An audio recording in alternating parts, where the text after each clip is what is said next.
नमस्कार साथियों, स्वागत है आपका कॉन्सेप्ट नर्सिंग क्लासेस में।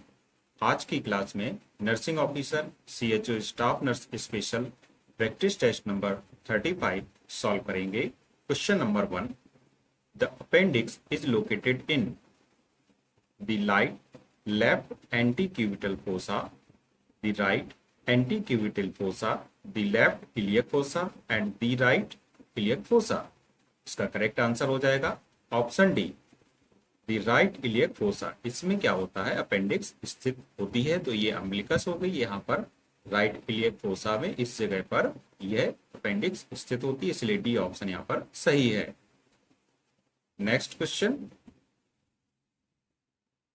इन human body glycogen is mainly stored in thyroid gland, kidney, liver, intestine.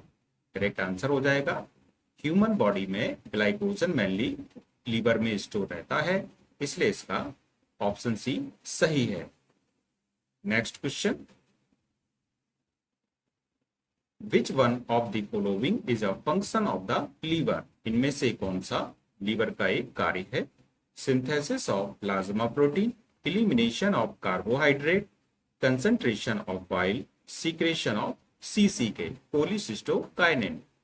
यहाँ पर जो लीवर का एक कार्य होता है, क्या होता है? प्लाज्मा प्रोटीन का सिंथेसिस, इसलिए ए ऑप्शन यहाँ पर सही है। नेक्स्ट क्वेश्चन,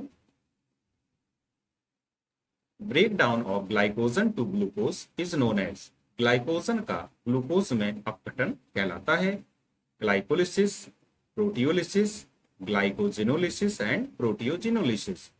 करेक्ट आंसर हो जाएगा ऑप्शन सी, जब ग्लाइकोजन कन्वर्ट हो ग्लूकोज में, तो इस घटना को, इस क्रिया को हम लोग कहेंगे ग्लाइकोजिनोलिसिस, इसलिए सी ऑप्शन यहाँ पर सही है।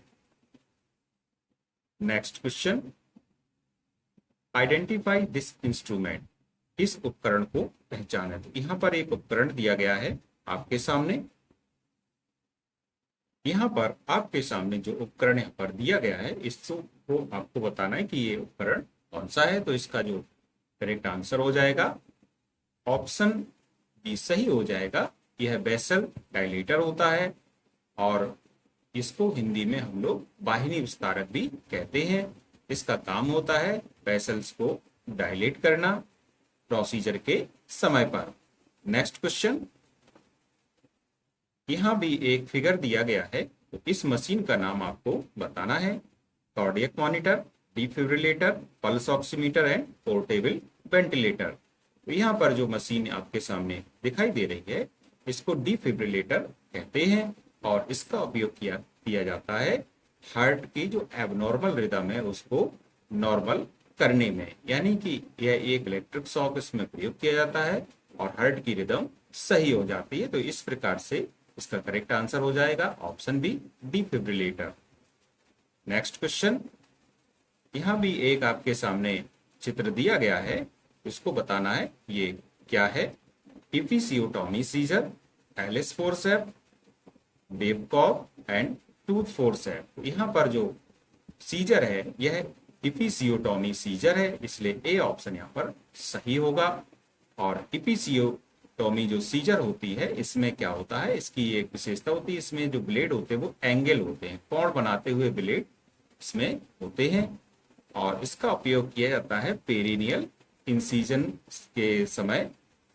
यूनिकट के कट में इसका प्रयोग किया जाता है, प्रसव के समय इसका उपयोग होता है। तो इस प्रकार से ए ऑप्शन यहाँ पर सही हो जाएगा। Next question, a priming gravida mother delivered a male baby, the newborn has visible secretions after birth, the nurse has to suction nose first followed by mouth, mouth first followed by nose। यहाँ पर option आपके सामने दो option cut गए हैं, इसको आपको देखना है।